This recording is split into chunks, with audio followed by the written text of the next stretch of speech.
Monday Night Football got flexed in. Philadelphia Eagles at the Seattle Seahawks. Eagles favored by 4. Philly's coming off of 2 straight losses.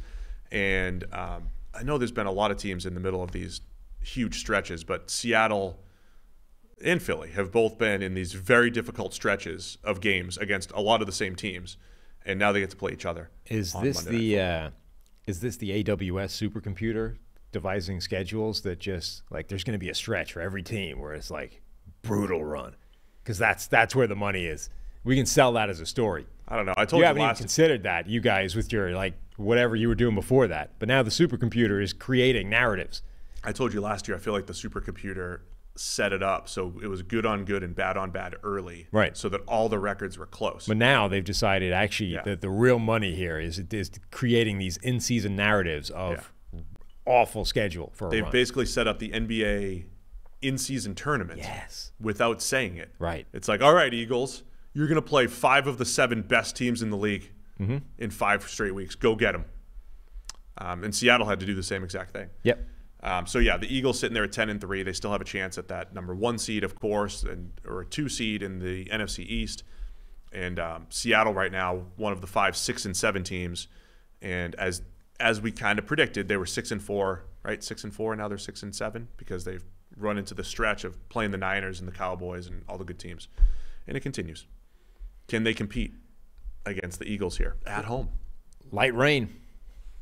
That's light rain, which is really clear. Right, for Seattle. Light rain is clear. It's like a nice summer day. Yes. You're familiar with that in the British Isles. Yeah.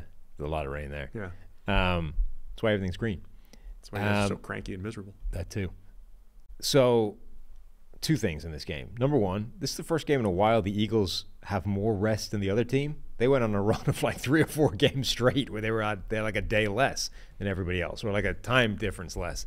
Number 2, this is kind of like coming from the opposite direction, but this is the same game as Dallas had against Seattle a few weeks ago, where it's like a stepping stone between where they were trying to get, where they were and where they were trying to get to. Like, we've only beaten bad teams and lost against good teams. And now Seattle is this team in the middle somewhere. And that was a close game, and Dallas was able to overcome that. I think that was a legitimate stepping stone on the way to beating Philadelphia.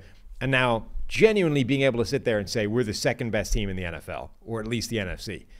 Now you've got Philadelphia, who were, or at least maybe thought themselves, the number 1 team in the NFC and maybe NFL. And now they've lost a couple of games, including against Dallas, and now they have to like reverse or halt the skid against this middle road team like Seattle and say, no, we can't. Losing to Dallas, okay, we can, they're good pass rush, great team at home, blah, blah, blah. If we lose against Seattle as well in the course of this, now we're in trouble. So I think it's this fascinating like reverse game from the one we had a few weeks ago with the Seahawks and the Cowboys. And I thought the Seahawks-Cowboys game, because this is the stretch Seattle's had. They lost to the Rams in a tough one, but then they lost by multiple scores against the 49ers, were competitive against the Cowboys. I thought that was actually encouraging that they hung with the Cowboys and the offense came to life against Dallas. This would be the first game of the losing skid that doesn't just make sense in terms of you ran up against an amazing team. Like you lose to the 49ers, okay, everybody is when they're healthy. You lose to Dallas, elite pass rush, and maybe they are actually that good. Now you lose to Seattle, even if it's on the road. It's like, we know they're not that good. Like, this is now a bigger problem than it was. Geno Smith questionable right now. Don't know what his status is going to be. Of course, Drew Lock had to play last week on a late groin injury for Geno Smith. Devin Witherspoon has a hip pointer, Sam.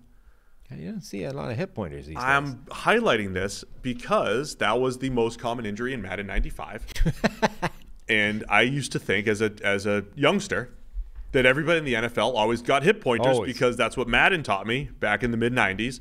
I haven't seen a hip pointer in a while, and I just wanted to highlight that's what Devin Witherspoon's dealing with. He's questionable. It's feel not like bruised ribs, per Pete Carroll. Yeah, it does feel like you used to get a lot more hip pointers. Used to get more hip pointers, but I think they've done great things with hip pointers in recent years. Which is especially unusual because you used to get them when they wore those specific hip pads. Like they actually had a hip pad, I think, specifically to prevent a hip pointer. And now you don't see a hip pointer pad, and yet hip pointers have disappeared. Look, I mean, if you learn nothing else from 2.5 hours of PFF NFL podcast, you'll learn that it's the year of We've been cutting down. We've made great strides. Yeah.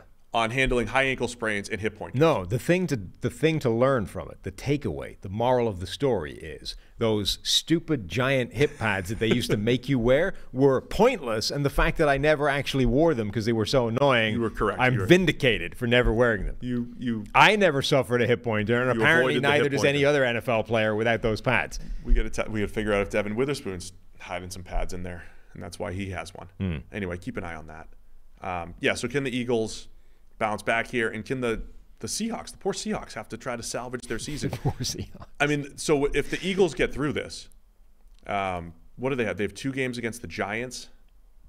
I lost track, but they have an easier schedule. They already played the Commanders. Where are we here? They have Giants, Cardinals, Giants. That's what it is. Giants, Cardinals, Giants.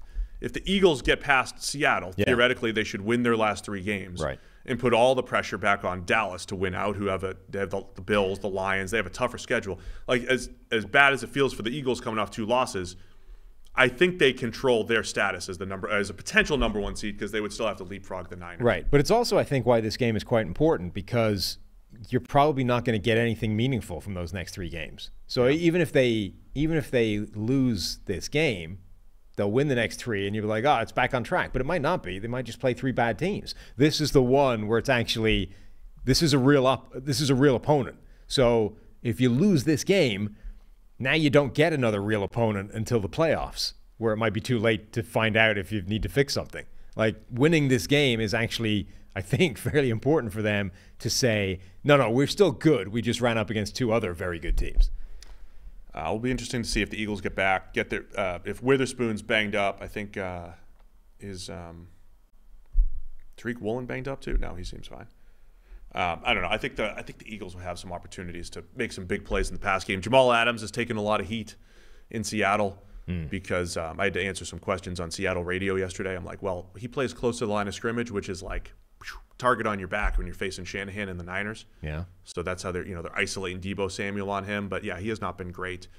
Back 7 for Seattle outside of Devin Witherspoon, basically a big question mark. So I think the Eagles will have some big plays to be had there. Yeah. I think the purpose of Jamal Adams has kind of gone away in recent years. Like, he started off as this, not even jack of all trades, but like a guy that could play anywhere within that Jets defense, right? Be deep free safety, be at the line of scrimmage, cover anything you needed him to, and then obviously they traded for him for a couple of first-round picks, and injuries have been a big problem, but he's just not – he doesn't have a spot anymore in a defense. Like, he's basically playing linebacker, but he isn't a good linebacker. Yeah. So it's like, well, what is this?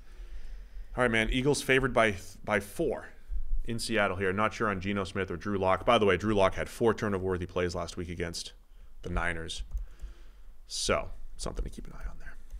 Yeah, I mean, I can't. If Geno Smith plays, I think it's a very interesting game. If Drew Lock plays, as much as Drew Lock hasn't been horrendous, I feel like it's a fairly comfortable Philadelphia win. Either way, I think the Eagles will sneak it and cover. So you don't want to do without. No, I think either way they're going to win. It's just home dogs closer. with Geno Smith potentially. Yeah, that I think at least makes it very close. But I think either way, Philadelphia wins and covers. All right, I'll take the Eagles as well to cover this.